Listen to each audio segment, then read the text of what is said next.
ಅದೇ ಅವ್ರಿಗೆ ತಿನ್ನಕ್ಕಾಗ್ತಾ ಇಲ್ಲ, ಗಂಟ್ಲಲ್ಲಿ ನೋವು ಉಟ್ಕೊಂಡಿದ್ದಂಗೆ. ಅವ್ರು ಅಲ್ಲೇನು ಟ್ರೀಟ್ಮೆಂಟ್ ತಗೊಳ್ಳಿ, ಅದು ತೆಗಿಬೇಕು ಅದು ಇದು ಅಂದರು. ಡ್ರಿಂಕ್ಸ್ ಇಲ್ಲ, ಸ್ಮೋಕ್ ಜಾಸ್ತಿ ಇತ್ತು. నొప్పి కాదు కూడా అనుకున్నట్లు తెలుస్తుంది. ನಿಮ್ಮ ಹಾಸ್ಪಿಟ್ಲಿಗೆ ಬಂದಿದೆ, ಒಂದು ಡೋಸ್ ತಗೊಂಡಿದ್ದೀವಿ, ಪರವಾಗಿಲ್ಲ, ಈಗ ಸ್ವಲ್ಪ ಇಂಪ್ರೂವ್ ಆಗಿದೆ. ಪರವಾಗಿಲ್ಲ ಅಂದರೆ ಸ್ವಲ್ಪ ಪೇಯ್ನು ಕಮ್ಮಿ ಆಗಿದೆ, ವಾಯ್ಸ್ ಚೇಂಜ್ ಆಗಿದೆ. ನಮಸ್ತೆ ಮೇಡಮ್, ನಮ್ಮ ಹೆಸರು ನಾರಾಯಣಪ್ಪ ಅಂತ. ನಾವು ಮುಳಬಾಗಿಲು, ಕೋಲಾರ ಜಿಲ್ಲೆ ಮುಳಬಾಗಿಲು ತಾಲೂಕಿಂದ ಬರ್ತಾ ಇದ್ದೀವಿ. ಪೇಷಂಟ್ ಇವರು, ನಮ್ಮ ಬ್ರದರ್ ಇವರು ಈರಪ್ಪ ಅಂತ, ವಯಸ್ಸು 75. ನಮಗೆ ಒಂದು 4-5 ತಿಂಗಳು ಬ್ಯಾಕ್ ಗೊತ್ತಾಯ್ತು. ಅಲ್ಲೆಲ್ಲ ಬೇರೆ ಹಾಸ್ಪಿಟ್ಲೆಲ್ಲ ತೋರಿಸಿದ್ವಿ. ಅವರು ಇದು ಮಾಡಬೇಕು, ಏನು ಆಪರೇಷನ್ ಮಾಡಬೇಕು ಅಂದರು. ಅದಕ್ಕೆ ಬೇಡ ಅಂತೇಳಿ ನಿಮ್ಮ ಹಾಸ್ಪಿಟ್ಲಿಗೆ ಬಂದಿದೆ, ಒಂದು ಡೋಸ್ ತಗೊಂಡಿದ್ದೀವಿ. ಪರವಾಗಿಲ್ಲ, ಈಗ ಸ್ವಲ್ಪ ಇಂಪ್ರೂವ್ ಆಗಿದೆ. ಮತ್ತೆ ಕಂಟಿನ್ಯೂ ಮಾಡೋಣ ಅಂತ ಅದೇ ಡ್ರಗ್ಸು ಕೊಟ್ಟಿದ್ದಾರೆ. ಈಗ ಅದೇ ಅವ್ರಿಗೆ ತಿನ್ನಕ್ಕಾಗ್ತಾ ಇಲ್ಲ, ಗಂಟ್ಲಲ್ಲಿ ನೋವು ಉಟ್ಕೊಂಡಿದ್ದಂಗೆ, ವಾಯ್ಸು ಇದಾಗ್ತಾ ಇತ್ತು. ತೋರ್ಸೋಣ ಅಂತ ತಗೊಂಡೋಗಿದ್ವಿ. ಲೋಕಲಲ್ಲೇ ತೋರಿಸಿದ್ದು.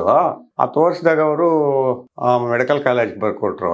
ಮೆಡಿಕಲ್ ಕಾಲೇಜಲ್ಲಿ ಸ್ಕ್ಯಾನ್ ಎಲ್ಲ ಮಾಡಿಸಿ, ಅವ್ರು ಅಲ್ಲೇನು ಟ್ರೀಟ್ಮೆಂಟ್ ತಗೊಳ್ಳಿ, ಅದು ತೆಗಿಬೇಕು ಅದು ಇದು ಅಂದರು. ಆಪರೇಷನ್ ಬೇಡ ಅಂತ ನಿಮ್ಮ ಹಾಸ್ಪಿಟ್ಲಿಗೆ ಬಂದಿದ್ದು ನಾವಿಲ್ಲಿ. ಇದು ಗಂಟಲು ಇದಿದೆಯಲ್ಲ, ಅಲ್ಲಾಗಿತ್ತು. ಡ್ರಿಂಕ್ಸ್ ಇಲ್ಲ, ಸ್ಮೋಕ್ ಜಾಸ್ತಿ ಇತ್ತು. ಸುಮಾರು ಅವರು 20 ವರ್ಷದಿಂದ ಇದುವರೆಗೂ ಸೇದಿರೋದೆ. ಇಲ್ಲ ಯಾರಿಗೂ ಇರ್ಲಿಲ್ಲ ಮೇಡಮ್. ಈಗ ನಾವೇ ನೋಡ್ಕೊತಾ ಇದೀವಿ. ಅಗ್ರಿಕಲ್ಚರ್, ವ್ಯವಸಾಯ. ಈ ಆಸ್ಪತ್ರೆ ಬಗ್ಗೆ ನಾವು ಯೂಟ್ಯೂಬಲ್ಲಿ ನೋಡಿದ್ವಿ.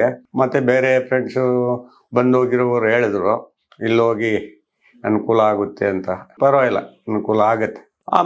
ಅವ್ರು ನೋಡಿ ತಿನ್ನಿ, ಈ ಡೋಸ್ ತಿಂದು ನೋಡಿ, ನಿಮಗೆ ಖಂಡಿತವಾಗ್ಲೂ ರಿಸಲ್ಟ್ ಗೊತ್ತಾಗತ್ತೆ ಹಾಗಂತ ಹೇಳಿದ್ರು. ಪರವಾಗಿಲ್ಲ, ತಿಂದ ಮೇಲೆ 2-2.5 ತಿಂಗಳಾಯ್ತು. ಪರವಾಗಿಲ್ಲ ಅಂದರೆ ಸ್ವಲ್ಪ ಪೇಯ್ನು ಕಮ್ಮಿ ಆಗಿದೆ, ವಾಯ್ಸ್ ಚೇಂಜ್ ಆಗಿದೆ. ಪರವಾಗಿಲ್ಲ ಅನ್ಬೋದು. ಸ್ವಲ್ಪ ವಾಯ್ಸ್ ಸ್ವಲ್ಪ ಇದಾಗಿ ಬರ್ತಾ ಇತ್ತಾಗ ಮೊದಲು. ಪರವಾಗಿಲ್ಲ, ಹಾರ್ಟು ಫುಡ್ ಏನು ತಿನ್ನೋಕ್ಕಾಗಲ್ಲ.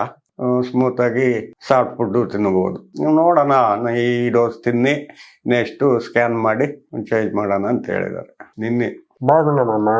ఇప్పటికే ఎమర్జెన్సీ పర్వాలే. భోజనం అన్నము సాంబారు తింటాము, ముద్ద తినేకాయలే. నొప్పి కాదు కూడా అనుకున్నట్లు తెలుస్తుంది.